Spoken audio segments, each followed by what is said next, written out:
Hey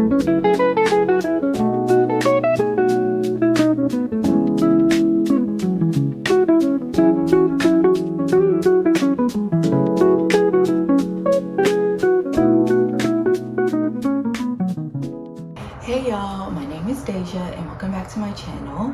In this video and in the next few videos, I'll be sharing how we are starting our garden from scratch.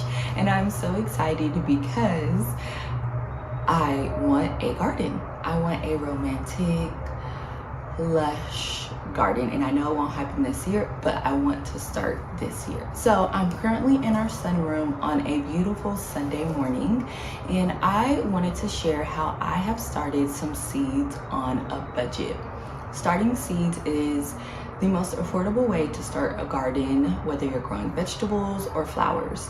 Buying plants that are already mature or that have already grown from seed are going to be more expensive. So if you're on a budget or you want to just grow a garden and start from somewhere, growing from seed is the way to go. There are tons of options on how to grow seeds. In this video, I'm going to show y'all how I grew them using the winter sowing method in Ziploc bags and using the seed blocking method. Now, I don't have the actual tool to do the seed blocking, but I tried my best to make lots of soil. I will be showing y'all how I did a budget-friendly, use what you have soil blocking technique. Buying the tools for soil blocking can be an expensive investment up front, but I was like, let me just try out some things. I feel like the best thing about gardening is experimenting, trying to see what works and what doesn't. So I definitely did that, and we'll show y'all that in this video. I'm going to show y'all how someone like me on a budget that wants to start a garden can start one with either what you have or with very limited supplies from like the Dollar Tree or Walmart or something like that. So I hope that y'all enjoy this video and get a lot of ideas on how to start, and keep on watching. Okay guys, so I wanted to show y'all what I've started already. Now I will say we've had some snow here in Dallas to show you what is thriving and what may or may not thrive within the next week. Luckily, we have 60 to 70 degree temperatures ahead for the following week, so hopefully they will grow. It's looking pretty dusty out here, so excuse the way it looks out here, but in this bag we have some bachelor's buttons, which will look pretty good. They sprouted first, so they've been looking great. Nothing in here yet for the delphinium that I can see. Then we have some purple coneflower. They just started to pop up, and starting to get some canterbury bells, very small. Snapdragons are looking okay. These right here are foxglove. See, little itty bitty ones. Then we have some snapdragons, the tall deluxe. You can see in there. And then we have bachelor's buttons doing great. We have black-eyed Susans, a lot of little ones, and some sweet peas, which are doing so good. And straw flower, might have to replant these, I'm not sure yet. And then here, the last one we have painted daisy. Two items that I picked up at the Dollar Tree were these baking trays and a butter container. I thought that I could put the soil in the butter container and then make smaller soil blocks from that. I'm mixing the mix and the water together in a pot, and I'm making sure that it is wet enough so that water comes out when you squeeze it in your hands. You want it to be pretty wet so that it sticks together and moisturize for your seedlings.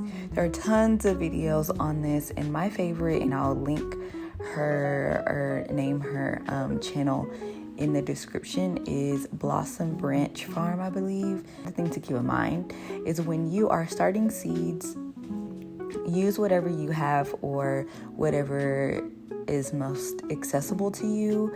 I already had this seed starting mix on hand, but after doing some research, I do not believe this is the best way to start the seeds. So you want to pack that mix really well in the container, and then this is the hardest part, which this is why you should get a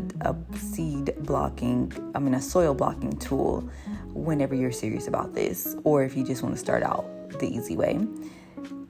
Getting the soil out of this butter container, it wasn't too difficult, but it was definitely a challenge, especially if you're going to do a ton of seeds.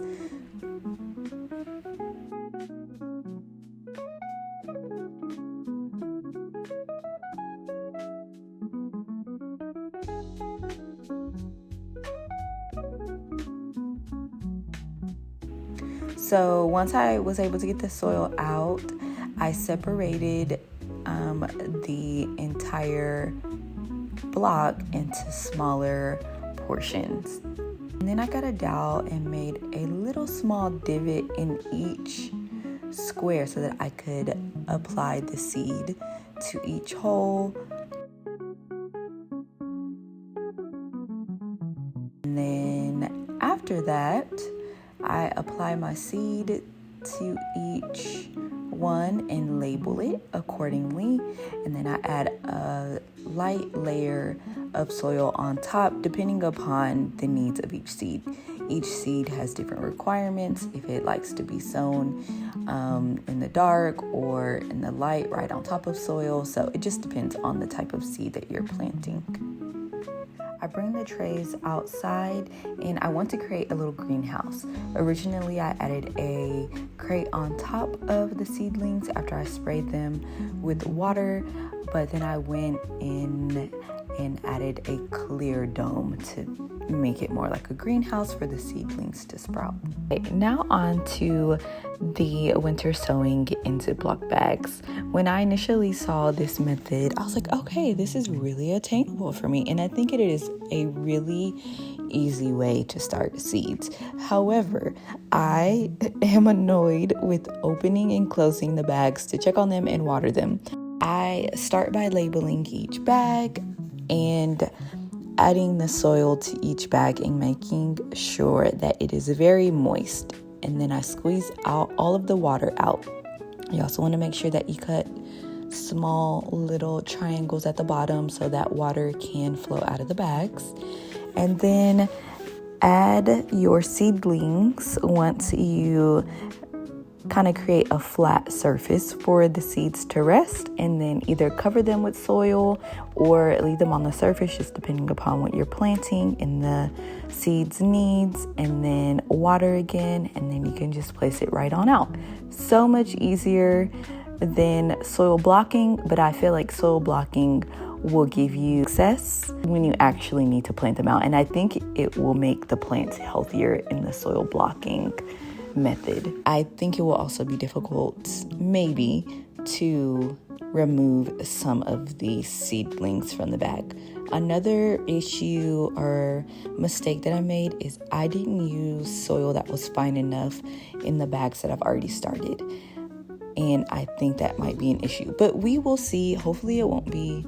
I hope that I will be able to take some of these seedlings out pretty easily.